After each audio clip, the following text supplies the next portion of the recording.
Hello students, इस video में 12वीं बोर्ड की क्लास 12 फिजिक्स बुक 2 का चैप्टर 9 किरण प्रकाशीय एवं प्रकाशीय यंत्र ray optics and optical instruments के इंपॉर्टेंट टॉपिक्स प्रकाश का वर्ण विक्षेपण, डिस्पर्सन ऑफ लाइट, कोणीय वर्ण विक्षेपण, एंगुलर डिस्पर्सन, वर्ण विक्षेपण क्षमता, डिस्पर्सिव पावर एवं दो प्रिज्मों का संयोग से वर्ण विक्षेपण रहित विचलन की शर्त प्राप्त करना, condition of deviation without dispersion by the combination of two prisms को डिस्कस किया जाएगा, जो 12th स्टेट्स बोर्ड्स के फिजिक्स पेपर्स के लिए बहुत ही इम्पोर्टेंट है। इन्हें बराबर पूछा जाता है 12th स्टेट्स बोर्ड्स के फिजिक्स पेपर्स में। तो फर्स्ट टॉपिक इस वीडियो का प्रकाश का वर्ण विक्षेपण, dispersion of light by A prism. जब कोई श्वेत प्रकाश किरण किसी प्रिज्म में प्रवेश करती है तो प्रिज्म से बाहर निकलने के बाद 7 अवयवी रंगों में विभक्त हो जाती है, टूट जाती है। अर्थात श्वेत प्रकाश की किरण प्रिज्म से गुजरने के बाद 7 अवयवी रंगों के रूप में प्रिज्म से निर्गत होती है, प्रिज्म से बाहर निकलती है, जिसे इस चित्र में दर्शाया गया है। प्रिज्म से होकर या प्रिज्म द्वारा प्रकाश का वर्ण विक्षेपण को जब श्वेत प्रकाश प्रिज्म एबीसी के बाएं पृष्ठ पर आपतित होती है तो प्रिज्म में प्रवेश करने के बाद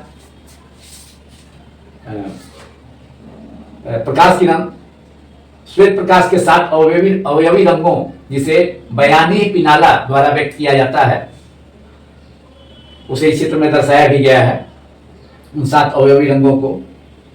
तो श्वेत प्रकाश की किरण प्रिज्म में प्रवेश करने के बाद 7 अवयवी रंगों में विभक्त हो जाती है एवं सभी श्वेत प्रकाश किरणें अलग अलग कोणों से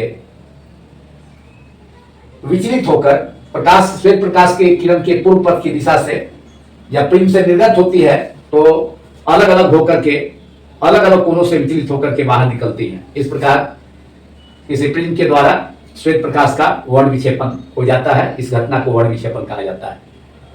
तो प्रकाश का वर्ण विक्षेपण क्या है, इसे शॉर्ट क्वेश्चन के रूप में प्रायः पूछा जाता है 12th स्टेट बोर्ड्स के फिजिक्स पेपर्स में कि प्रकाश का प्रिज्म द्वारा प्रकाश का वर्ण विक्षेपण क्या है। तो उसमें हम लिखेंगे, आप लोग भी नोट कर लें।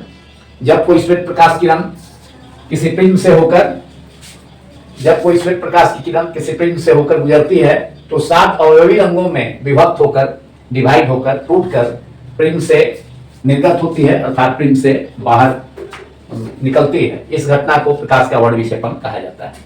इस परिभाषा को आप लोग नोट कर लें। यही परिभाषा अगर पूछा जाता है कि प्रिज्म द्वारा प्रकाश का वर्ण विक्षेपण क्या है तो उसे उसमें लिखना होगा और डायग्राम के द्वारा दर्शाना भी होगा, जैसा कि मैंने यहाँ दर्शाया है। प्रिज्म एबीसी से होकर जब श्वेत प्रकाश प्रिज्म के एबीसी के बाएं पृष्ठ एबी पर आपतित होती है, उसके बाद प्रिज्म के अंदर प्रवेश करने के बाद मैंने दर्शाया है 7 रंगों में विभक्त होती है एवं प्रिज्म या त्रिपार्श्व का दूसरा अपवर्तक पृष्ठ एसी से बाहर निकलने के बाद एक बार फिर से इन 7 रंगों के प्रकाश किरणों का अपवर्तन होता है एवं 7 रंगों की प्रकाश किरणें अपने फिर से एक बार मतलब और भी अधिक कोणों से विचलित होकर के प्रिज्म के आधार की ओर मुड़ते हुए प्रिज्म से बाहर निकलती हैं, जिन्हें बयानी पिनाला द्वारा व्यक्त किया जाता है, जिसे इस चित्र में दर्शाया गया है।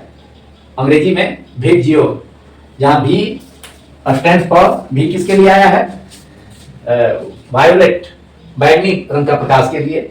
आई वायलेट के ऊपर इंडिगो है, बैंगनी रंग के प्रकाश से आसमानी रंग का प्रकाश थोड़ा कम विचलित हुआ है तो थोड़ा सा ऊपर है, क्योंकि आसमानी रंग के प्रकाश की तरंग लंबाई बैंगनी रंग के प्रकाश की तरंग लंबाई से थोड़ी अधिक है। उससे कम विचलन उसके ऊपर वाला जो रंग है प्रकाश की रंग, बैंगनी ब्लू नीले रंग के प्रकाश की रंग का है। उससे कम विचलन ग्रीन रंग के प्रकाश किरण का, हरे रंग के प्रकाश किरण का है, जिसे जी से दर्शाया गया है। उसके ऊपर येलो है, पीले रंग की प्रकाश किरण है, उसका विचलन थोड़ा और कम हुआ है ग्रीन से, क्योंकि पीले रंग की प्रकाश की तरंग लंबाई ग्रीन से हरे रंग की प्रकाश तरंग की लंबाई से अधिक है। पीले रंग की प्रकाश किरण को सातों वर्ण विक्षेपित प्रकाश किरणों के लिए माध्य किरण कहा जाता है, पीले रंग के प्रकाश किरण को। इसका कारण यह है कि पीले रंग के प्रकाश किरण के लिए प्रिज्म के पदार्थ अर्थात कांच का अपवर्तनांक बैंगनी एवं लाल रंगों के प्रकाश किरणों के लिए प्रिज्म के अपवर्तनांकों के औसत मान के बराबर होता है। मतलब बैंगनी रंग के प्रकाश किरण के लिए प्रिज्म का अपवर्तनांक म्यू भी एवं लाल रंग के प्रकाश किरण के लिए प्रिज्म का अपवर्तनांक म्यू आर, दोनों को जोड़ करके 2 से भाग दे देंगे तो औसत मान हो जाएगा। बैंगनी और लाल रंग के प्रकाश किरणों के लिए प्रिज्म के पदार्थ अर्थात कांच के अपवर्तनांकों का औसत मान हो जाएगा mu V plus mu R बटा 2। वह मान पीले रंग का प्रकाश किरण के लिए प्रिज्म का पदार्थ अर्थात कांच का अपवर्तनांक के बराबर होगा। So mu Y is equal to mu V plus mu R बटा 2। तो V फॉर वायलेट, बैंगनी रंग के प्रकाश किरण के लिए संकेत में भी दर्शाया गया है, वर्ण विक्षेपित प्रिज्म द्वारा वर्ण विक्षेपित सातों प्रकाश किरणों में से V किसके लिए है, वायलेट के लिए। I किसके लिए संकेत है, इंडिगो आसमानी रंग के प्रकाश किरण के लिए। B blue, B stand for blue, B blue के लिए आया है, नीले रंग का प्रकाश के लिए। G फॉर ग्रीन, ग्रीन के लिए। हरा रंग का प्रकाश के लिए G, यहाँ से संकेत यूज किया गया है। पीला रंग के प्रकाश के लिए वाइस यूज किया गया है, जो कि माध्य किरण होती है। पीले रंग की प्रकाश किरण सातों किरणों के लिए, वर्ण विक्षेपित किरणों के लिए में से पीले रंग की किरण को माध्य किरण कहा जाता है। इसे एमसीक्यू के रूप में भी पूछा जाता है, बहुविकल्पीय वस्तुनिष्ठ प्रश्न के रूप में भी इसे 12th स्टेट बोर्ड के फिजिक्स पेपर्स में पूछा जाता है। वो किसके लिए है, वो फॉर ऑरेंज, नारंगी रंग के प्रकाश किरण के लिए। नारंगी रंग के प्रकाश किरण को ओ से दर्शाया गया है, जबकि लाल रंग के प्रकाश किरण को दर्शाया गया है किससे, लाल रंग के प्रकाश किरणों को आर से दिखाया गया है। आर का फुल फॉर्म क्या हो गया, रेड। रेड के लिए संकेत में आर दिया गया, रेड लाल रंग के प्रकाश किरण के लिए। यह देखा जा सकता है कि प्रिज्म से वर्ण विक्षेपित सातों रंग की प्रकाश किरणों में से लाल रंग सबसे कम विचलित होकर सबसे ऊपर रहता है, जबकि बैंगनी रंग सबसे अधिक विचलित होकर या विक्षेपित होकर सबसे नीचे चली जाती है। सबसे नीचे देखा जा सकता है इस वीडियो में। इन सातों रंगों के प्रकाश किरणों को अगर किसी सफेद पर्दे पर उतारा जाए, सफेद पर्दे पर प्राप्त किया जाए, तो 7 रंगों की रंगीन पट्टी प्राप्त होती है, जिसे स्पेक्ट्रम या वर्णपट कहा जाता है।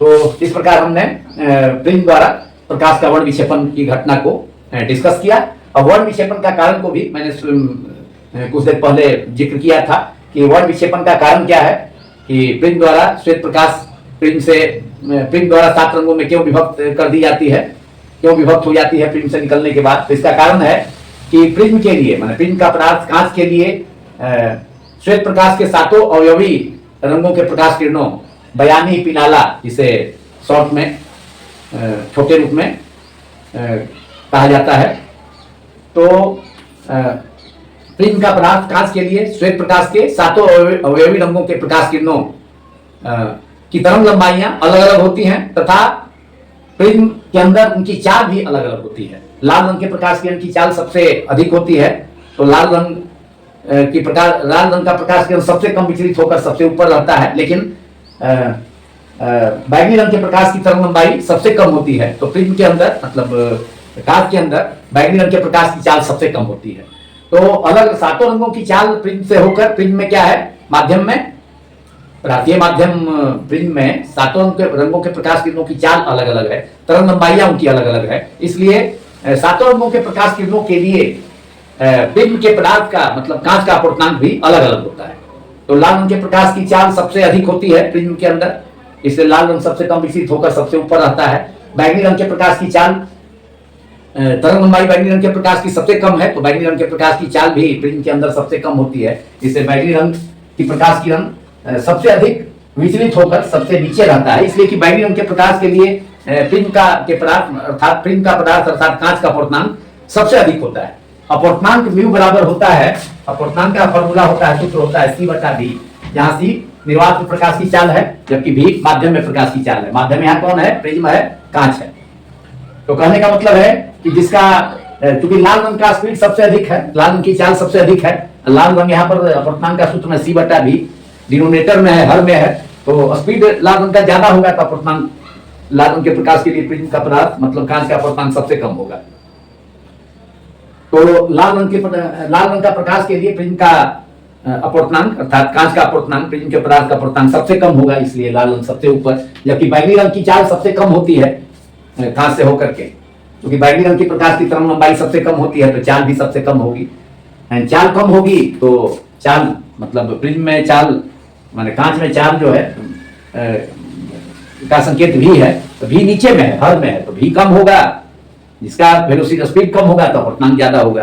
तो बैंगनी रंग की तरंग लंबाई सबसे कम होती है तथा प्रिज्म में उसकी चाल भी बैंगनी रंग के प्रकाश की चाल भी कम होती है। चाल कम होगा तो बैंगनी रंग के प्रकाश के लिए प्रिज्म के पदार्थ का अपवर्तनांक सबसे अधिक होगा। तो इस कारण से मतलब प्रिज्म से गुजरने वाले श्वेत प्रकाश के सातों अवयवी रंगों की चाल प्रिज्म से होकर प्रिज्म में अलग अलग होती है। इसलिए प्रिज्म से निर्गत होने के बाद सभी सातों अवयवी रंग, श्वेत प्रकाश के अवयवी रंग अलग अलग कोणों से विचलित होकर के प्रिज्म से बाहर निकलते हैं। इसलिए श्वेत प्रकाश प्रिज्म से गुजरने के बाद 7 रंगों में विभक्त हो जाती है, जो कि वर्ण विक्षेपण का कारण है। तो इस वीडियो का पहला टॉपिक को हम लोगों ने डिस्कस कर लिया कि प्रिज्म द्वारा प्रकाश का वर्ण विक्षेपण क्या है एवं वर्ण विक्षेपण का कारण क्या है। अब हम लोग डिस्कस करेंगे इस वीडियो का नेक्स्ट टॉपिक कोणीय वर्ण विक्षेपण। कोणीय वर्ण विक्षेपण भी एक इंपॉर्टेंट टॉपिक है, जिसे लघुत्तरीय प्रश्न में 12th स्टेट बोर्ड्स के फिजिक्स पेपर्स में पूछा जाता है। तो हेडिंग देते हैं अब। इसके बाद कोणीय वर्ण विक्षेपण, एंगुलर डिस्पर्सन, अंग्रेजी में एंगुलर डिस्पर्सन कहा जाता है। कोणीय वर्ण विक्षेपण है किसी प्रिज्म से वर्ण विक्षेपित 7 रंगों की प्रकाश किरणों में से किन्हीं 2 रंगों के प्रकाश किरणों के बीच का कोण या किन्हीं 2 रंगों के प्रकाश के विचरण कोणों का अंतर को कोणीय वर्ण विक्षेपण का, उस प्रिज्म द्वारा उत्पन्न कोणीय वर्ण विक्षेपण कहा जाता है। मतलब प्रिज्म से वर्ण विक्षेपित किन्हीं 2 रंगों के प्रकाश किरणों के बीच का कोण या विचरण कोण या 2 रंगों के प्रकाश किरणों के विचरण कोणों का अंतर। 2 रंग में जैसे बैंगनी रंग और लाल रंग दोनों एक्सट्रीम रेंज है जो सबसे बाहर रहती है। 7 वर्ण विक्षेपित किरणों में बैंगनी रंग सबसे नीचे, लाल रंग सबसे ऊपर। तो ये दोनों किरणें बाहर रहती हैं स्पेक्ट्रम में या वर्ण विक्षेपित 7 रंगों के प्रकाश किरणों में। तो इन दोनों रंगों के बीच का मतलब बैंगनी रंग का कितना विचरण कोण, बैंगनी रंग के प्रकाश का विचरण कोण एवं लाल रंग के प्रकाश किरण का विचरण कोण, दोनों का जो अंतर होगा, डिफरेंस होगा, या दोनों के बीच का जो कोण होगा, दोनों प्रकाश किरणों बैगनी और लाल रंग के बीच का जो कोण होगा, दोनों किरणें तो वर्ण विक्षेपित तो होती हैं, साथ साथ अपने प्रारंभिक पथ से विचलित भी होती हैं, विक्षेपित भी होती हैं। तो इन दोनों रंगों के प्रकाश किरणों के बीच का जो कोण होगा उसी को कोणीय वर्ण विक्षेपण कहा जाता है। तो आप लोग लिख रहे हैं कोणीय वर्ण विक्षेपण, एंगुलर डिस्पर्सन अंग्रेजी में कहा जाता है। एंगुलर डिस्पर्सन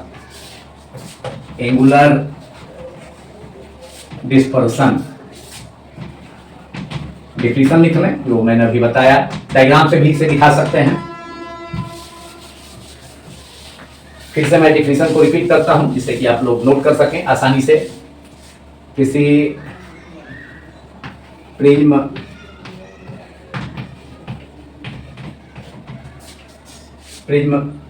से वर्ण विक्षेपित, किसी प्रिज्म द्वारा वर्ण विक्षेपित या किसी प्रिज्म द्वारा वर्ण विक्षेपित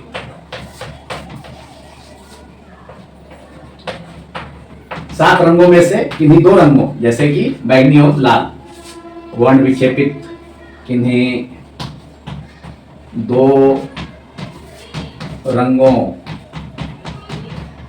जैसे बैंगनी एवं लाल, तो किन्हीं 2 रंगों बैंगनी एवं लाल की किरणों, किन्हीं 2 रंगों की किरणों की प्रकाश किरणों की प्रकाश किरणों, ब्रैकेट में लिखा हमने बैगनी और लाल, बैगनी रंग की प्रकाश किरण और लाल रंग की प्रकाश किरण की प्रकाश किरणों के बीच का कोण या उनके विचलन कोणों का अंतर, के बीच का कोण को उस प्रिज्म द्वारा उत्पन्न कोणीय वर्ण विक्षेपण कहा जाता है। उस प्रिज्म द्वारा उत्पन्न कोणीय वर्ण विक्षेपण कहा जाता है। उस प्रिज्म द्वारा उत्पन्न कोणीय वर्ण विक्षेपण कहा जाता है। इसे प्रायः थीटा संकेत से सूचित किया जाता है। कोणीय वर्ण विक्षेपण को कोण के रूप में हम व्यक्त करते हैं, इसलिए इसका संकेत थीटा है। उस प्रिज्म द्वारा उत्पन्न कोणीय वर्ण विक्षेपण कहा जाता है। इसे प्रायः थीटा संकेत से सूचित किया जाता है। कोणीय वर्ण विक्षेपण को थीटा संकेत से सूचित किया जाता है। थीटा संकेत से सूचित किया जाता है। डायग्राम से भी इसे दर्शाया जा सकता है कोणीय वर्ण विक्षेपण को। इसके लिए एक प्रिज्म बनाकर, प्रिज्म एबीसी है और इस पर इसके बाएं पृष्ठ एबी पर श्वेत प्रकाश को आपतित कराया जाए तो श्वेत प्रकाश से जब अपवर्तन होगा, मतलब इस प्रकाश का अपवर्तन होगा, अपवर्तन के साथ साथ वर्ण विक्षेपण भी होगा। श्वेत प्रकाश है तो ये 7 अवयवी रंगों में विभक्त होगी। सबसे ऊपर में प्रिज्म के अंदर पहले पृष्ठ से अपवर्तन के बाद अपवर्तन भी हुआ, वर्ण विक्षेपण भी हुआ, तो प्रकाश किरण अपने पूर्व पथ से मुड़ जाएगी प्रिज्म के आधार की ओर। एवं सबसे ऊपर लाल रंग की किरण है, सबसे नीचे बैगनी रंग की किरण है। बीच में अन्य 5 रंग की प्रकाश किरणें होंगी, उन्हें मैं नहीं दर्शा रहा हूं। केवल लाल रंग की किरण और बैगनी रंग की किरण, किन्हीं 2 रंगों के प्रिज्म से वर्ण विक्षेपित 7 रंगों में से किन्हीं 2 रंगों के प्रकाश किरणों के बीच का कोण है, या किन्हीं 2 रंगों के प्रकाश किरणों के विचलन कोणों का अंतर है। 2 ही रंग मैं दर्शा रहा हूँ। सबसे नीचे बैगनी रंग की प्रकाश किरण, जिसे भी संकेत से सूचित किया गया है। सबसे ऊपर लाल रंग की प्रकाश किरण। जब प्रकाश किरण फिर प्रिज्म के दूसरे सतह से फिर अपवर्तित होती है तो फिर पुनः अपना जो यह रास्ता है, इसका जो जिस रास्ते पर गमन कर रही है प्रिज्म के अंदर आधार की ओर मुड़ते हुए, तो और भी थोड़ा मुड़ करके बाहर निकलती है प्रिज्म के दूसरे अपवर्तक सतह एसी से।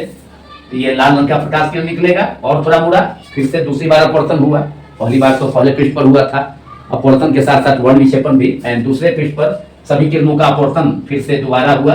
तो फिर से प्रकाश किरणें अपने रास्ते से, अपने माने पूर्व रास्ते से थोड़ा सा फिर मुड़ेंगी, मुड़ते हुए और अधिक आधार की प्रिज्म, और अधिक प्रिज्म के आधार बीसी की ओर मुड़ करके बाहर निर्गत होती हैं।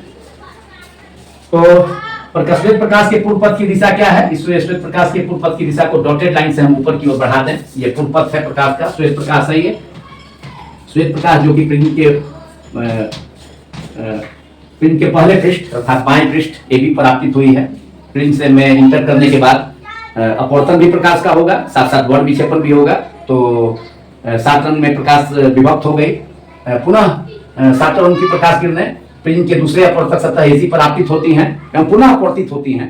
तो दोबारा अपवर्तन के बाद प्रिज्म के दूसरे पृष्ठ एसी से दोबारा अपवर्तन के बाद प्रकाश किरणें और अधिक प्रिज्म के आधार की ओर मुड़ करके प्रिज्म से बाहर निकलती हैं। तो उन 7 किरणों में से 2 किरणों को, लाल रंग की प्रकाश किरण सबसे ऊपर एंड बैगनी रंग की प्रकाश किरण सबसे नीचे को मैंने दर्शाया है। इन्हीं दोनों के बीच का जो कोणों का, इन्हीं दोनों प्रकाश किरणों, बैगनी और लाल रंग के प्रकाश किरणों के बीच का जो कोण है, यह देखा जा सकता है।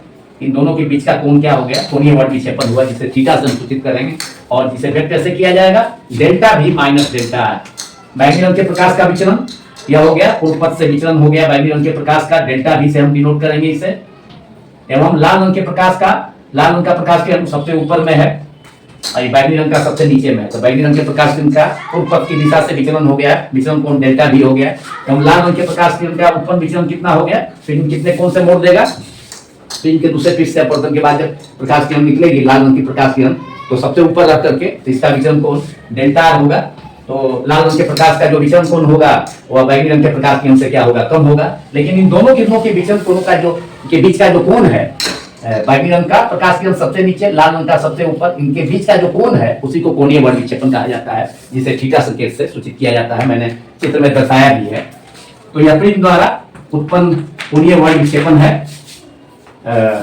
जिसके लिए जिसका संकेत थीटा है। सूत्र इसका कोणीय वर्ण विक्षेपण का सूत्र, इसको हम दो सूत्र के रूप में व्यक्त कर सकते हैं। पहला तो थीटा हो गया, कोणीय वर्ण विक्षेपण फर्स्ट सूत्र हो गया। पहला सूत्र क्या हो गया, बैंगनी रंग का प्रकाश किरण वर्ण विक्षेपित, प्रिज्म से वर्ण विक्षेपित बैंगनी रंग का प्रकाश किरण और लाल रंग के प्रकाश किरण के बीच का कोण या उनके विचलन कोणों का अंतर। तो बैंगनी रंग का विचलन कोण कितना है, डेल्टा भी, यहाँ मैंने दिखाया है, डेल्टा भी लिखा है। पूर्व पथ से बैंगनी रंग के प्रकाश किरण जो विचलित हुई है तो विचलन कोण डेल्टा भी हो गया। एवं पूर्व प्रकाश के पूर्व पथ की दिशा से श्वेत प्रकाश का पूर्व पथ की दिशा से, अगर श्वेत प्रकाश प्रिज्म से नहीं गुजरती तो सीधा रास्ता उसका वही होता, डॉटेड वाला पथ। यहाँ श्वेत प्रकाश है, सीधे बिंदुवत पथ पर सीधे निकलती, जो कि प्रकाश सीधी रेखा में गमन करती है। लेकिन प्रिज्म से निर्गत होने के बाद, दूसरे पृष्ठ से निर्गत होने के बाद प्रकाश किरण कितने कोण से मुड़ी है, डेल्टा आर कोण से। तो दोनों के विचलन कोणों का अंतर, दोनों रंगों प्रकाश किरण के बीच का कोण होगा, जिसे हम थीटा से दर्शाए हैं यहाँ पर, थीटा डेल्टा भी माइनस डेल्टा आर। तो थीटा इक्वल टू डेल्टा भी माइनस डेल्टा आर, यह पहला सूत्र हो गया। अब दूसरा सूत्र हो गया, अब क्योंकि डेल्टा को किसी पतले प्रिज्म से उत्पन्न विचलन के लिए हम सूत्र प्राप्त कर सकते हैं प्रिज्म का सूत्र से, डेल्टा बराबर mu minus one bracket close, bracket के बाहर multiplied by A. Mu minus one bracket के अंदर, म्यू माइनस वन ब्रैकेट के बाहर मल्टीप्लाई करेंगे, गुना करेंगे ए से। तो डेल्टा बराबर म्यू माइनस वन अंदर ब्रैकेट क्लोज गुना ए। यहाँ ये क्या है, प्रिज्म का कोण, ये अपवर्तक कोण है। यह एक कोण प्रिज्म के दोनों अपवर्तक पृष्ठों ए बी एवं ए सी के बीच का जो कोण है उसको प्रिज्म कोण कहा जाता है। तो दूसरा सूत्र हो गया, उस फॉर्मूले का इस्तेमाल करते हुए, इस फॉर्मूले का, डेल्टा बराबर म्यू माइनस वन इंटू ए। तो हम डेल्टा भी की जगह लिख सकते हैं म्यू भी माइनस वन इंटू ए, माइनस डेल्टा आर के लिए लाल रंग के द्वारा उत्पन्न विचलन, लाल रंग का प्रकाश का प्रिज्म द्वारा उत्पन्न विचलन mu R minus one, bracket close कर देंगे और ब्रैकेट के बाहर गुना मल्टीप्लाई कर देंगे ए से, गुना कर देंगे ए से। तो उस फॉर्मूला का इस्तेमाल करके डेल्टा भी की जगह म्यू भी माइनस वन ब्रैकेट क्लोज गुना ए माइनस डेल्टा आर की जगह mu R minus one, bracket को बंद कर देना है, उसके बाद गुना बाहर में ए से मल्टीप्लाई कर देंगे प्रिज्म का कोण से। तो उस फॉर्मूले का यूज करके डेल्टा बराबर mu minus one bracket close into A, हम दूसरा मतलब अपवर्तनांक के रूप में, माने प्रिज्म के पदार्थ का अपवर्तनांक, प्रिज्म का पदार्थ अर्थात कांच का अपवर्तनांक के रूप में, अलग अलग रंग के लिए मैंने पहले ही बताया कि अलग अलग रंग के प्रकाश किरणों के लिए प्रिज्म के पदार्थ का अपवर्तनांक भी क्या होता है, अलग अलग होता है। तो इसलिए म्यू भी क्या हो गया, बैंगनी रंग का प्रकाश के लिए प्रिज्म के पदार्थ का अपवर्तनांक, एवं म्यू आर लाल रंग के प्रकाश के लिए प्रिज्म के पदार्थ का अपवर्तनांक। तो यह फाइनली सूत्र हमारा हो जाएगा, दूसरा सूत्र कोणीय वर्ण विक्षेपण का, म्यू भी minus mu R bracket closed multiplied by A. तो दोनों सूत्र मिल गया। पहला सूत्र कोणीय वर्ण विक्षेपण का, संकेत थीटा बराबर डेल्टा भी माइनस डेल्टा आर, माने प्रिज्म द्वारा उत्पन्न बैंगनी रंग के प्रकाश का विचलन, बैंगनी रंग का प्रकाश का विचलन कोण, एवं माइनस डेल्टा आर प्रिज्म द्वारा उत्पन्न लाल रंग के प्रकाश किरण का विचलन कोण, दोनों का अंतर हो गया, क्योंकि दोनों के बीच का कोण ही, बैंगनी और लाल रंग के बीच का कोण ही कोणीय वर्ण विक्षेपण कहलाता है। तो डेल्टा भी माइनस डेल्टा आर पहला सूत्र हो गया कोणीय वर्ण विक्षेपण का। दूसरा सूत्र हो गया थीटा बराबर म्यू भी minus mu R bracket close into A. किस फॉर्मूला का हमने यूज किया, पतले प्रिज्म से उत्पन्न विचलन का सूत्र, डेल्टा बराबर म्यू माइनस वन, ब्रैकेट को बंद कर देंगे, multiplied by capital A, bracket के बाहर। यहाँ ये क्या है, प्रिज्म का कोण है। म्यू क्या है, प्रिज्म के पदार्थ का अपवर्तनांक है किसी खास रंग के प्रकाश किरण के लिए। म्यू भी क्या है, बैंगनी रंग के प्रकाश किरण के लिए प्रिज्म के पदार्थ का अपवर्तनांक, मतलब कांच का अपवर्तनांक, एवं म्यू आर लाल रंग के प्रकाश किरण के लिए प्रिज्म के पदार्थ का अपवर्तनांक। अब इस वीडियो का अगला टॉपिक वर्ण विक्षेपण क्षमता, डिस्पर्सिव पावर। पहले वर्ण विक्षेपण क्षमता की परिभाषा जान लें, उसके बाद इसके दो सूत्रों को जानेंगे। तो वर्ण विक्षेपण क्षमता हेडिंग दे दें, अंग्रेजी में इसे डिस्पर्सिव पावर कहा जाता है। तो किसी प्रिज्म के पदार्थ अर्थात कांच प्रिज्म प्रायः कांच से बनाया जाता है। तो किसी प्रिज्म के पदार्थ अर्थात कांच की वर्ण विक्षेपण क्षमता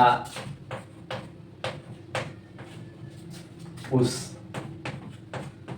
प्रिज्म द्वारा उत्पन्न कोणीय वर्ण विक्षेपण delta V minus delta R bracket में लिखें। अर्थात उस प्रिज्म द्वारा वर्ण विक्षेपित किन्हीं दो रंगों के प्रकाश किरणों के विचलन कोणों का अंतर, उन दो किरणों जैसे बैंगनी एवं लाल रंग के प्रकाश किरणों के बीच का कोण या बैंगनी एवं लाल रंग के प्रकाश किरणों के विचलन कोणों के बीच का अंतर delta V minus delta R, यह उस प्रिज्म द्वारा उत्पन्न कोणीय वर्ण विक्षेपण होगा। तो उस प्रिज्म द्वारा किसी प्रिज्म के पदार्थ अर्थात कांच की वर्ण विक्षेपण क्षमता उस प्रिज्म द्वारा उत्पन्न कोणीय वर्ण विक्षेपण delta V minus delta R एवं माध्य किरण अर्थात पीले रंग के प्रकाश किरण माध्य किरण का विचलन कोण डेल्टा वाई या सिर्फ डेल्टा भी लिखा जा सकता है। माध्य किरण का विचलन को डेल्टा वाई संकेत से या सिर्फ डेल्टा भी लिखा जा सकता है इसके संकेत को। एवं माध्य किरण का विचलन कोण का अनुपात के बराबर होता है, का अनुपात के बराबर होता है। इसे अर्थात वर्ण विक्षेपण क्षमता को ओमेगा, इसे ओमेगा संकेत से सूचित किया जाता है। तो वर्ण विक्षेपण क्षमता की परिभाषा हमने जाना, एक बार मैं फिर से रिपीट करता हूं जिससे आप सभी को लिखने में नोट करने में आसानी होगी। किसी प्रिज्म के पदार्थ अर्थात कांच की वर्ण विक्षेपण क्षमता उस प्रिज्म द्वारा उत्पन्न कोणीय वर्ण विक्षेपण ब्रैकेट में delta V minus delta R कोणीय वर्ण विक्षेपण का सूत्र एवं माध्य किरण का विचलन कोण संकेत डेल्टा Y या डेल्टा का अनुपात के बराबर होता है। वर्ण विक्षेपण क्षमता को ओमेगा संकेत से सूचित किया जाता है। अब वर्ण विक्षेपण क्षमता के दो सूत्रों को हम जानेंगे। तो पहला सूत्र हो गया इस परिभाषा से प्राप्त हुआ, तो वर्ण विक्षेपण क्षमता संकेत के रूप में इसका संकेत ओमेगा है, तो उसी रूप में इसे व्यक्त कर रहा हूँ। Omega equals to delta V minus delta R बटा डेल्टा Y, इसे समीकरण 1 दे दिया जाए। पहला सूत्र है वर्ण विक्षेपण क्षमता का। वर्ण विक्षेपण क्षमता किसी प्रिज्म के पदार्थ की वर्ण विक्षेपण क्षमता ओमेगा बराबर delta V minus delta R उस प्रिज्म द्वारा उत्पन्न कोणीय वर्ण विक्षेपण बटा डेल्टा Y अर्थात माध्य किरण या पीले रंग के प्रकाश किरण का विचलन कोण का अनुपात के बराबर है। परिभाषा से यह सूत्र मिला। अब पतले प्रिज्म से उत्पन्न विचलन का सूत्र होता है delta equals to mu minus 1 bracket बंद गुना ब्रैकेट के बाहर a से गुना कर देंगे, तो डेल्टा बराबर म्यू माइनस 1 इंटू ए। तो उस सूत्र का उपयोग कर हम डेल्टा V डेल्टा R एवं डेल्टा Y को व्यक्त कर सकते हैं उन रंगों के, मतलब बैंगनी, लाल एवं पीले रंग के प्रकाश किरणों के लिए उस प्रिज्म के पदार्थ अर्थात कांच के अपवर्तनांकों को हम क्रमशः म्यू V, म्यू R एवं म्यू Y द्वारा व्यक्त कर सकते हैं बैंगनी, लाल एवं पीले रंग के प्रकाश किरणों के लिए। तो दूसरा सूत्र अपवर्तनांकों के रूप में, मतलब बैगनी रंग का प्रकाश किरण, लाल रंग का प्रकाश किरण एवं पीले रंग की या माध्य किरण के लिए प्रिज्म के पदार्थ अर्थात कांच का अपवर्तनांकों के रूप में हम अनदर माने सेकंड सूत्र को व्यक्त करेंगे, दूसरे सूत्र को व्यक्त करेंगे वर्ण विक्षेपण क्षमता का। तो दूसरा सूत्र हो जाएगा omega equals to delta V minus delta R को हम लिख सकते हैं mu V minus mu R, bracket के अंदर बंद कर दिए, ब्रैकेट के अंदर mu V minus mu R गुना ब्रैकेट के बाहर ए, जहाँ ए क्या है प्रिज्म का अपवर्तक कोण या प्रिज्म का कोण, बटा डेल्टा वाई की जगह हम लिख सकते हैं म्यू वी माइनस 1 गुना ब्रैकेट के बाहर कैपिटल ए से ए कैंसिल हो जाएगा, delta V minus delta R के जगह पर mu V minus mu R गुना ए एवं माध्य किरण पीले रंग के प्रकाश का विचरण कोण डेल्टा वाई के जगह म्यू वी माइनस 1 गुना ए लिख करके दूसरा फॉर्मूला प्राप्त हो गया। ए से कैंसिल हो जाएगा अंश एवं हर में, न्यूमरेटर एंड डिनोमिनेटर में। तो दूसरा फॉर्मूला फाइनली किस रूप में प्राप्त हुआ, mu V minus mu R बटा नीचे में म्यू वाई माइनस 1, न्यूमरेटर में म्यू वाई माइनस 1, जिसे सिर्फ म्यू माइनस 1 भी लिखा जा सकता है। पीले रंग के प्रकाश किरण के लिए प्रिज्म के पदार्थ का अपवर्तनांक को या तो म्यू वाई लिखें या केवल म्यू भी लिखें तो म्यू भी लिखा जा सकता है म्यू वाई के जगह पर। तो यह दूसरा सूत्र प्राप्त हो गया प्रिज्म के पदार्थ की वर्ण विक्षेपण क्षमता ओमेगा बराबर mu V minus mu R बटा म्यू वाई माइनस 1। किस सूत्र का उपयोग किया गया, पतले प्रिज्म से उत्पन्न विचलन का सूत्र डेल्टा बराबर म्यू माइनस 1 इंटू ए का उपयोग करके। यह दूसरा सूत्र है, समीकरण 2 दे दिया जाए, यहाँ म्यू भी म्यू आर एवं म्यू वाई क्रमशः प्रिज्म के पदार्थ अर्थात कांच का बैगनी, लाल एवं पीले रंग के प्रकाश किरणों के लिए अपवर्तनांक है। इस प्रकार वर्ण विक्षेपण क्षमता के लिए दो सूत्रों को हमने जाना। अब वर्ण विक्षेपण क्षमता किसी प्रिज्म के पदार्थ पर निर्भर करता है, उसके रूप या आकार पर निर्भर नहीं करता है। आकार का मतलब साइज से है, आकार बड़ा होगा प्रिज्म का तो अपवर्तक कोण ए का मान भी बड़ा होगा।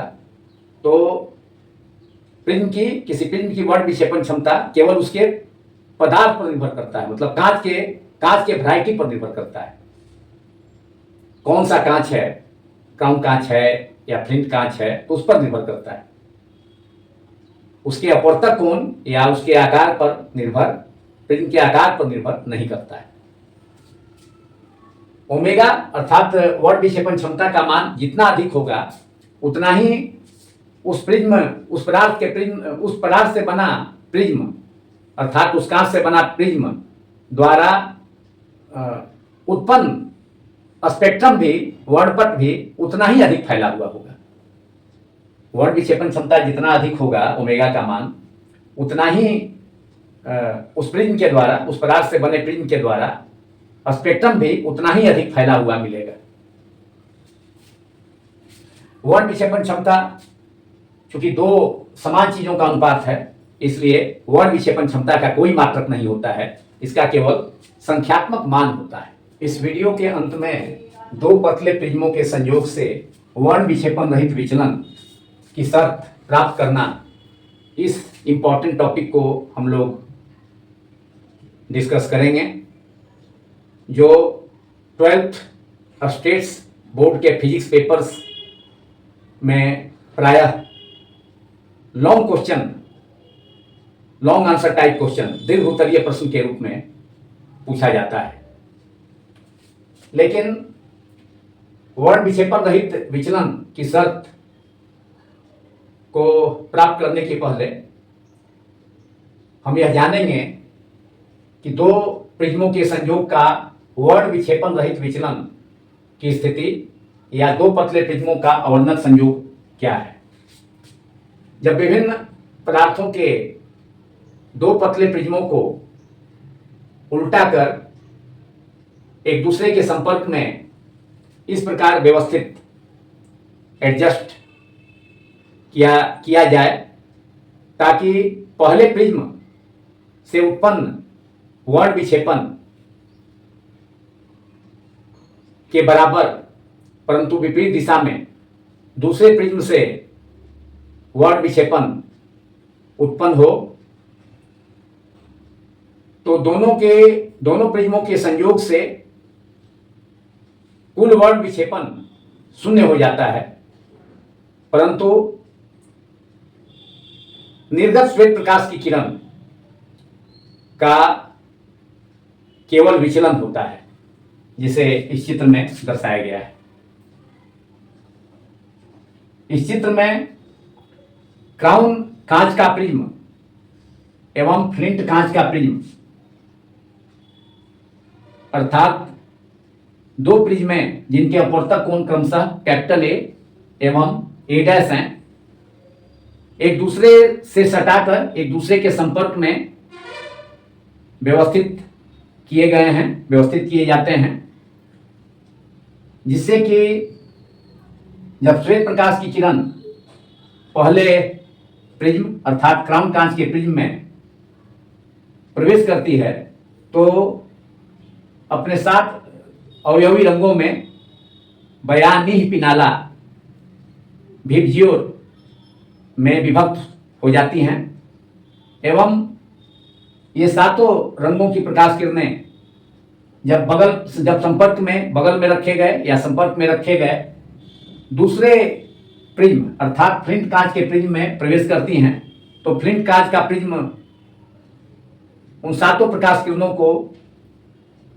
एक साथ कर देता है, एक साथ मिला देता है, जिससे कि फ्लिंट कांच से निर्गत होने वाली श्वेत प्रकाश किरण केवल श्वेत प्रकाश किरण निर्गत होती है, अर्थात दोनों प्रिज्मों के संयोग से वर्ण विक्षेपण शून्य हो जाता है, वर्ण विक्षेपण नहीं हो पाता है। यदि वर्ण विक्षेपण जब होता तो निर्गत सातों रंगों की किरणें फ्लिंट कांच से निर्गत होती, फ्लिंट कांच की प्रिज्म से निर्गत होती, लेकिन वैसा नहीं हो रहा है। फ्लिंट कांच से निर्गत होने वाली प्रकाश किरण केवल श्वेत प्रकाश की किरण है, यह देखा जा सकता है इस चित्र में, जो कि अपने पूर्व पथ का मतलब जब श्वेत प्रकाश की किरण क्राउन कांच के प्रिज्म में प्रवेश की थी उस समय जो उसका पथ था वह पूर्व पथ था, उस पूर्व पथ से कुल कोण मतलब डी कोण से कैपिटल डी कोण से विचलित होकर आगे की ओर गमन करती है निर्गत श्वेत प्रकाश की किरण, फ्लिंट कांच से निर्गत होने वाली श्वेत प्रकाश की किरण। इस प्रकार दो पतले प्रिज्मों के इस संयोग में वर्ण विक्षेपण तो नहीं होता है, वर्ण विक्षेपण शून्य हो गया, लेकिन केवल श्वेत प्रकाश की किरण का मतलब निर्गत श्वेत प्रकाश की किरण का विचलन होता है। तो इस स्थिति को दो पतले प्रिज्मों का आवर्तक संयोग या वर्ण विक्षेपण रहित विचलन की स्थिति कहा जाता है। अब वर्ण विक्षेपण रहित विचलन की शर्त को प्राप्त करने के लिए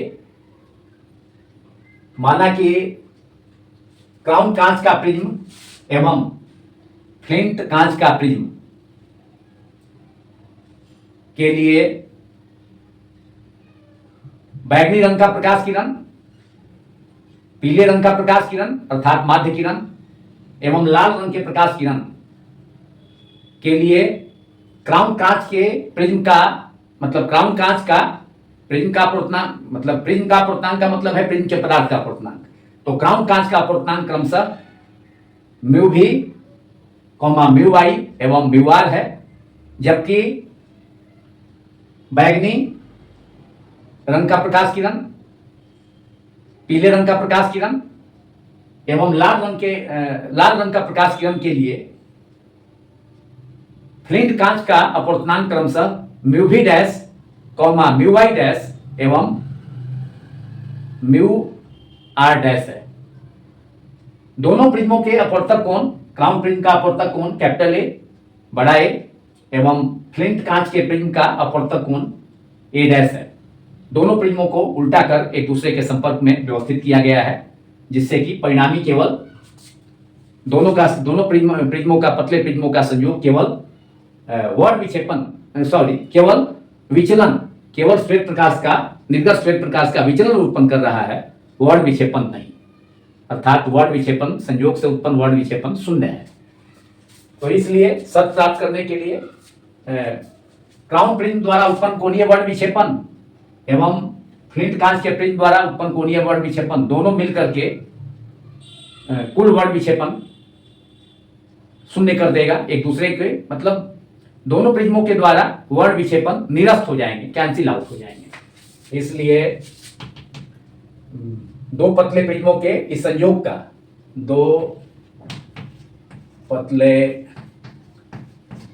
प्रिज्मों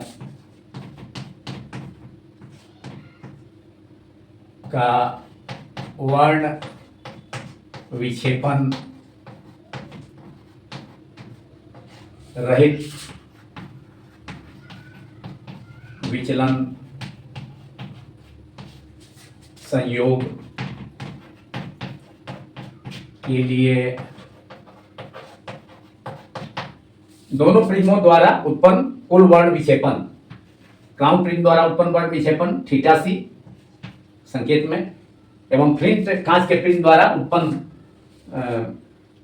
वर्ण विक्षेपन अर्थात कोणीय वर्ण विक्षेपन थीटा एफ, दोनों का योग क्या होगा? 0 होगा। दोनों मिलकर के वर्ण विक्षेपन को शून्य कर दिया। तो theta C plus theta F बराबर 0, वर्ण विक्षेपन रहित विचलन संयोग के लिए दो पतले प्रिज्मों का। और सूत्र का उपयोग करें कोणीय वर्ण विक्षेपन का, तो थीटा सी क्राउन कांच के प्रिज्म द्वारा उत्पन्न कोणीय वर्ण विक्षेपन है। इसे अपवर्तनांक, मतलब इसे हम अपवर्तनांकों के रूप में, मतलब बैंगनी रंग का अपवर्तनांक, बैंगनी रंग के प्रकाश किरण के लिए क्राउन प्रिज्म का अपवर्तनांक एवं लाल रंग के प्रकाश के लिए क्राउन प्रिज्म का अपवर्तनांक, तो उसके टर्म में लिखेंगे आप प्लस थीटा एफ में। थीटा एफ को हम व्यक्त करेंगे फ्लिंट कांच से, फ्लिंट कांच का प्रिज्म से उत्पन्न कोणीय वर्ण विक्षेपन, तो उसे भी बैंगनी रंग का प्रकाश किरण के लिए फ्लिंट कांच के प्रिज्म का अपवर्तनांक म्यू वी डैश, लाल रंग के प्रकाश किरण के लिए फ्लिंट कांच का अपवर्तनांक म्यू आर डैश, तो उसके टर्म में हम व्यक्त करेंगे। एवं अपवर्तक कोण क्राउन प्रिज्म कांच के प्रिज्म का कैपिटल ए एवं फ्लिंट कांच के प्रिज्म का ए डैश है।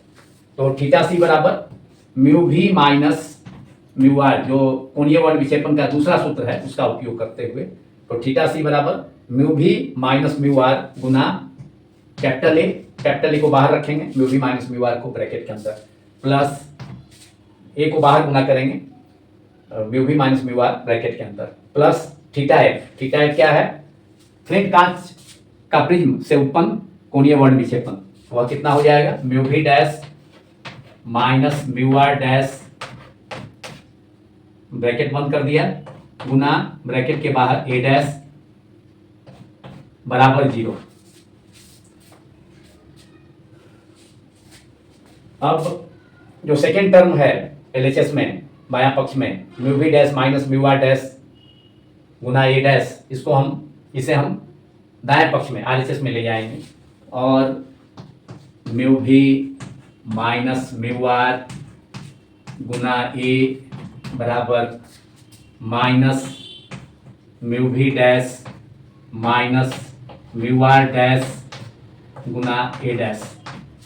इसलिए अब नेक्स्ट स्टेप में, अगले स्टेप में हमारा शर्त, जो आवश्यक शर्त प्राप्त करना था दो प्रिज्मों के संयोग से, दो प्रिज्मों के संयोग का वर्ण विक्षेपन रहित विचलन की शर्त, वह शर्त मालूम हो जाएगा नेक्स्ट स्टेप में ही।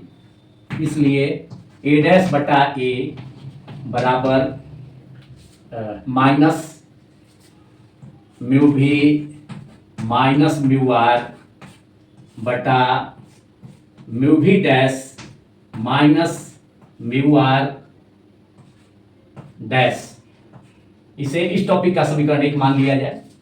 और यह आवश्यक शर्त है। आवश्यक शर्त का मतलब दो पतले प्रिज्मों के संयोग का वर्ण विक्षेपन रहित विचलन की शर्त है। ए डैश बटा ए बराबर माइनस अंडर ब्रैकेट, ब्रैकेट के अंदर म्यू भी माइनस म्यू आर बटा म्यू भी dash minus mu R dash. यह दो पतले प्रिज्मों के संयोग का वर्ण विक्षेपण रहित विचलन की शर्त है। इस समीकरण में, इस शर्त में माइनस साइन, दायां पक्ष आरएचएस में माइनस साइन है, जो कि यह दर्शाता है कि दोनों प्रिज्मों अर्थात ग्राउंड कांच का प्रिज्म एवं फ्लिंट कांच का प्रिज्म को उल्टा कर एक दूसरे के संयोग में या एक दूसरे से व्यवस्थित करना चाहिए, ताकि दोनों प्रिज्मों के संयोग से वर्ण विक्षेपण न हो लेकिन विचलन हो। तो यह दो प्रिज्मों के संयोग, दो प्रिज्मों के संयोग का वर्ण विक्षेपण रहित विचलन की शर्त है, विचलन की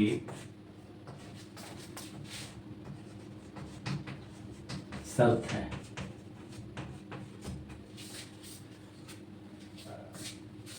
तो इस शर्त को हमें प्राप्त करना था इस टॉपिक में, लेकिन एग्जाम में इस शर्त को अगर यहाँ तक इस शर्त को पूछा जाता है तो यहाँ तक भी लिखा जा सकता है, लेकिन इससे आगे बढ़ते हुए हम दोनों इस संयोग में, मतलब दो प्रिज्मों के वर्ण विक्षेपण रहित विचलन संयोग में कुल विचलन कितना प्राप्त होगा, श्वेत प्रकाश का कुल विचलन कोण कितना होगा, उसके लिए व्यंजक प्राप्त करेंगे। तो थोड़ा इसे और आगे बढ़ाते हुए उस कुल विचलन की शर्त, मैंने कुल विचलन के लिए व्यंजक, दोनों प्रिज्मों के संयोग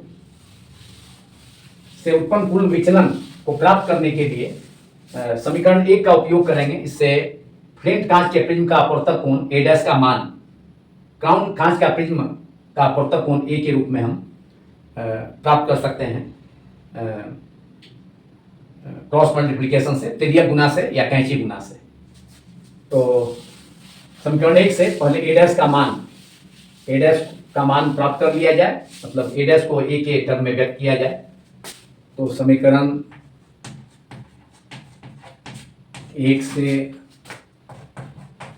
ए डैश के लिए सूत्र मिल जाएगा, ए डैश बराबर माइनस म्यू भी माइनस म्यू आर बटा म्यू भी dash minus mu R dash गुना, अंश में गुना कर देंगे इससे ए से, क्रॉस मल्टीप्लिकेशन से ए गुना हो जाएगा दायां पक्ष के अंश में। इसे समीकरण 2 मान लिया जाए।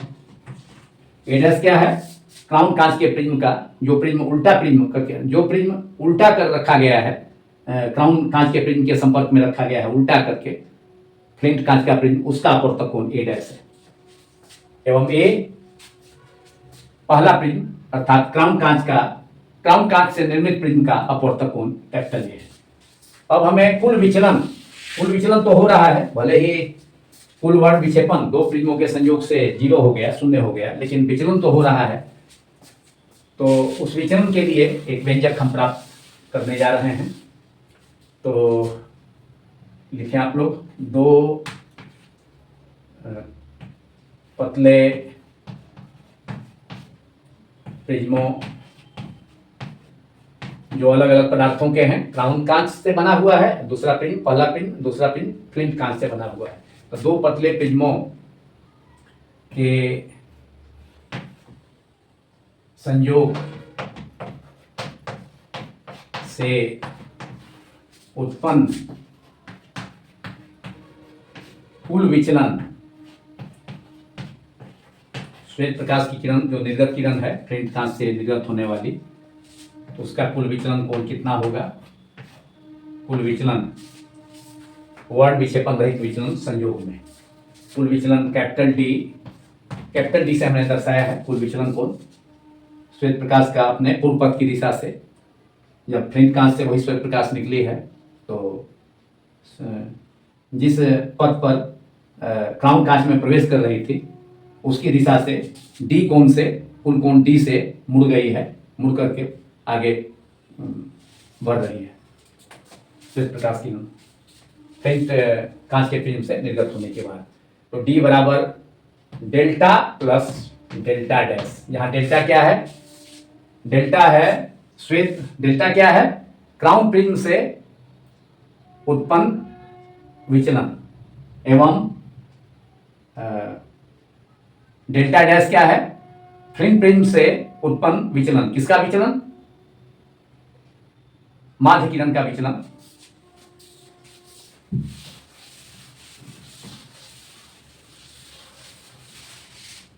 और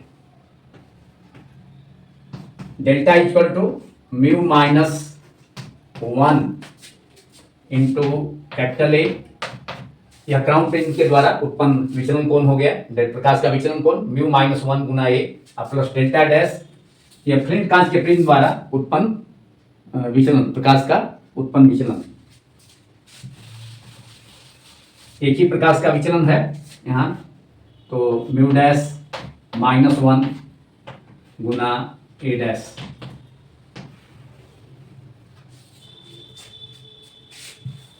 अब ए डैश के जगह जो हमने यहाँ समीकरण 2 में प्राप्त किया है माइनस म्यू भी, माइनस अंडर ब्रैकेट म्यू भी माइनस म्यू आर बटा म्यू भी dash minus mu R dash गुना अंश में ए से गुना किया गया है। तो ए डैश का मान यहाँ समीकरण 2 से इस समीकरण में रखा जाए। कुल विचलन के लिए हमने जो यहाँ लिखा है डी बराबर delta plus delta dash, delta crown prism द्वारा उत्पन्न विचलन है प्रकाश किरण का, plus delta dash flint prism के द्वारा उत्पन्न विचलन है। क्राउन प्रिज्म का अपवर्तनांक क्या है? म्यू है। क्राउन कांच का अपवर्तनांक म्यू है। किसके लिए? किसी खास किरण के लिए। यहाँ खास किरण प्रायः पीले रंग की प्रकाश किरण को लिया जाता है, तो mu minus 1 under bracket close गुने A plus delta dash mu dash minus 1 bracket close गुने ए डैश। डेल्टा डैश किसके द्वारा उत्पन्न विचलन है? फ्लिंट कांच के द्वारा, फ्लिंट कांच के प्रिज्म के द्वारा उत्पन्न विचलन है, प्रकाश किरण का उत्पन्न विचलन है, बराबर म्यू माइनस 1 गुने A plus mu dash minus 1 गुना ए डैश। ए डैश की जगह माइनस म्यू भी, माइनस अंडर ब्रैकेट म्यू भी minus mu R bracket closed गुना ए बटा म्यू भी dash minus mu R dash. तो ए डैश का मान यहाँ रख दिया जाए। ए डैश का मान समीकरण 2 से माइनस अंडर ब्रैकेट, ब्रैकेट के अंदर म्यू भी माइनस म्यू आर बटा म्यू भी dash minus mu R dash गुना अंश में capital A is equal to mu minus 1, अगले स्टेप में म्यू माइनस 1 गुना ए। अब सेकेंड टर्म के पहले प्लस है, लेकिन ब्रैकेट के अंदर ए डैश का मान हमने जो रखा समीकरण 2 से इसमें तो माइनस है, तो प्लस गुने माइनस बराबर माइनस। तो अब सेकेंड टर्म के पहले माइनस हो जाएगा और म्यू डैश माइनस 1 बटा म्यू भी dash minus mu R dash. Mu भी डैश या म्यू आर डैश हम जानते हैं फ्लिंट कांच के प्रिज्म के लिए, बैगनी एवं के लिए क्रमशः बैगनी रंग के प्रकाश किरण के लिए फ्लिंट कांच का अपवर्तनांक म्यू भी डैश एवं लाल रंग के प्रकाश किरण के लिए फ्लिंट कांच का अपवर्तनांक म्यू आर डैश। और म्यू डैश हो गया किसके लिए? माध्य किरण के लिए या पीले रंग के प्रकाश किरण के लिए फ्लिंट कांच का अपवर्तनांक। म्यू क्या है? क्राउन कांच का प्रिज्म के लिए माध्य किरण या पीले रंग के प्रकाश किरण का अपवर्तनांक। तो उस टर्म में आ गया। तो सेकेंड टर्म में माइनस, सेकेंड टर्म में mu dash -1 under bracket mu dash -1 बटा म्यू भी dash minus mu R dash गुना अंश में अभी इसमें म्यू भी माइनस म्यू आर गुना ए भी है, मल्टीप्लाई करना है तो गुना म्यू भी माइनस म्यू आर गुना ए।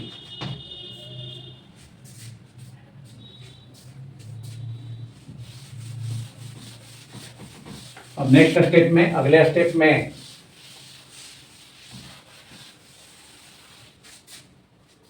और कुल विचलन दोनों प्रिज्मों के संयोग से उत्पन्न कुल विचलन कैपिटल टी बराबर, अब यहां पर म्यू -1 गुना ए को कॉमन कर लिया जाए दोनों टर्म्स के लिए, तो म्यू -1 अंडर ब्रैकेट गुना ए, ब्रैकेट के बाहर गुना किया गया म्यू -1 में। अब बिग ब्रैकेट यहाँ स्टार्ट करते हैं, क्योंकि फर्स्ट टर्म को हमने बाहर कर लिया, कॉमन कर लिया म्यू -1 गुना ए को, तो ब्रैकेट के अंदर फर्स्ट टर्म की जगह 1 बचेगा, 1 लिखा जाएगा, 1 माइनस, अब सेकेंड टर्म में म्यू डैश -1 बटा म्यू भी dash minus mu R dash, इसे हम 1 बाई ओमेगा डैश, फ्लिंट कांच के प्रिज्म का वर्ण विक्षेपण क्षमता का व्युत्क्रम, फ्लिंट कांच के प्रिज्म की वर्ण विक्षेपण क्षमता होती है ओमेगा डैश बराबर म्यू भी dash minus mu R dash बटा म्यू डैश -1, तो ओमेगा डैश का यह व्युत्क्रम है म्यू डैश -1 बटा म्यू भी dash minus mu R dash, इसलिए 1 by omega dash, 1 by omega dash गुना, अब ये तो हमने कॉमन कर लिया है और म्यू -1 भी कॉमन किया है दोनों टर्म्स के लिए, लेकिन सेकेंड टर्म के अंश में म्यू -1 ए तो है लेकिन म्यू -1 नहीं है, तो इसलिए म्यू -1 से भाग देना होगा सेकेंड टर्म में, मतलब म्यू भी माइनस म्यू आर बटा करना होगा म्यू -1, ये तो है ऊपर में, तो ये तो बाहर हो जाएगा, तो ये तो लिखने की जरूरत नहीं है, ये तो बाहर हो गया, कॉमन हो गया, लेकिन म्यू -1 नहीं है अंश में, इसलिए म्यू -1 से डिवाइड करना होगा। जब भी हम कॉमन इस ढंग का करते हैं कि एक टर्म में वो फैक्टर हो दूसरे में नहीं हो, तो उस टर्म से जिस टर्म को हम बाहर किए हैं उससे डिवाइड करना पड़ता है, तो गुना यहाँ पर क्या हो गया म्यू भी -1 by omega dash minus mu भी गुना म्यू भी माइनस म्यू आर बटा जो कॉमन किए हैं म्यू -1 जो इसमें नहीं है सेकेंड टर्म में, उसे डिवाइड करेंगे बटा mu -1, bracket closed, capital A तो बाहर हो चुका है, कॉमन हो चुका है। और नेक्स्ट स्टेप में दोनों पतले प्रिज्मों के संयोग से उत्पन्न कुल विचलन का सूत्र हम प्राप्त कर लेंगे, तो कैपिटल डी बराबर म्यू -1 गुना कैपिटल ए को हम बाहर मतलब इस ब्रैकेट के राइट में जो ब्रैकेट है उसके बाहर भी गुना कर सकते थे, लेकिन अब यहीं पर रख रहा है म्यू -1 गुना A under bracket 1 minus mu भी माइनस म्यू आर गुना म्यू बटा म्यू -1, यह क्या है, यह भी वर्ण विक्षेपण क्षमता है, लेकिन किसका, क्राउन कांच की वर्ण विक्षेपण क्षमता है, क्राउन कांच का जो प्रिज्म है, तो क्राउन वर्ण विक्षेपण क्षमता पदार्थ मतलब जिस पदार्थ से जिस कांच से प्रिज्म बना है उसका उसकी वर्ण विक्षेपण क्षमता होती है, तो क्राउन कांच के प्रिज्म से पहला प्रिज्म क्राउन कांच से बना है, तो म्यू भी माइनस म्यू आर बटा म्यू -1 यह वर्ण विक्षेपण क्षमता है क्राउन कांच के प्रिज्म का, जिसे ओमेगा संकेत से सूचित किया जाता है, तो इसलिए कैपिटल डी बराबर म्यू -1 गुना A under bracket 1 minus omega mu भी माइनस म्यू आर बटा म्यू -1 की जगह ओमेगा हम लिखेंगे, ओमेगा संकेत हो गया क्राउन कांच की वर्ण विक्षेपण क्षमता का, तो ओमेगा बटा ओमेगा डैश, और यह समीकरण 3 होगा, 2 तक हमने प्राप्त किया था समीकरण 3, और यह समीकरण 3 ही दो पतले प्रिज्मों के वर्ण विक्षेपण रहित विचलन संयोग में उत्पन्न कुल विचलन, प्रकाश किरण का उत्पन्न कुल विचलन के लिए व्यंजक हो गया कैपिटल डी बराबर म्यू -1 गुना कैपिटल ए अंडर ब्रैकेट 1 माइनस ओमेगा बटा ओमेगा डैश, यह कुल विचलन हो गया, संयोग से उत्पन्न कुल विचलन, दोनों प्रिज्मों के संयोग का वर्ण विक्षेपण रहित विचलन संयोग का कुल विचलन इस सूत्र में अगर हम ओमेगा एवं ओमेगा डैश दोनों को बराबर कर दें, मतलब अगर दोनों प्रिज्म एक ही मटेरियल का होगा, एक ही पदार्थ का होगा, तो ओमेगा बटा ओमेगा डैश दोनों बराबर करने पर 1 हो जाएगा सेकेंड टर्म, 1 माइनस 1 0। तो उस स्थिति में कुल विचलन शून्य हो जाएगा। इसलिए जब भी दो पतले प्रिज्मों को का संयोग किया जाता है जिससे कि वर्ण विक्षेपण रहित विचलन प्राप्त किया जा सके, तो उसके लिए भिन्न भिन्न पदार्थ के दो प्रिज्मों को एक दूसरे के संपर्क में लाकर जोड़ा जाता है, व्यवस्थित किया जाता है। अन्यथा दोनों पतले प्रिज्मों के संयोग से कुल विचलन का मान कितना हो जाएगा? शून्य हो जाएगा। जब वर्ण विक्षेपण क्षमताएं दोनों प्रिज्मों के पदार्थों की, मतलब क्राउन प्रिज्म की और क्राउन कांच की एवं फ्लिंट कांच की वर्ण विक्षेपण क्षमताएं ओमेगा और ओमेगा डैश बराबर होगा, तो कुल विचलन क्या हो जाएगा? शून्य हो जाएगा। इसलिए अलग अलग पदार्थों के दो प्रिज्मों को ही उल्टा कर एक दूसरे के संपर्क में लाकर व्यवस्थित किया जाता है, जिससे कि वर्ण विक्षेपण तो नहीं हो दोनों प्रिज्मों के संयोग से, लेकिन विचलन जरूर हो। और उस विचलन के लिए जो व्यंजक है कैपिटल डी बराबर म्यू माइनस 1 गुना A under bracket 1 minus omega बटा ओमेगा डैश, जहाँ ओमेगा क्राउन कांच की वर्ण विक्षेपण क्षमता एवं ओमेगा डैश फ्लिंट कांच की वर्ण विक्षेपण क्षमता है। इसके साथ ही यह वीडियो अब पूरा कंप्लीट होता है। यदि यह वीडियो पसंद आया हो तो इस वीडियो को अधिक से अधिक लाइक एवं शेयर करें तथा मेरे YouTube channel physics quantum classes को अधिक से अधिक सब्सक्राइब करें। Thanks all of you so much.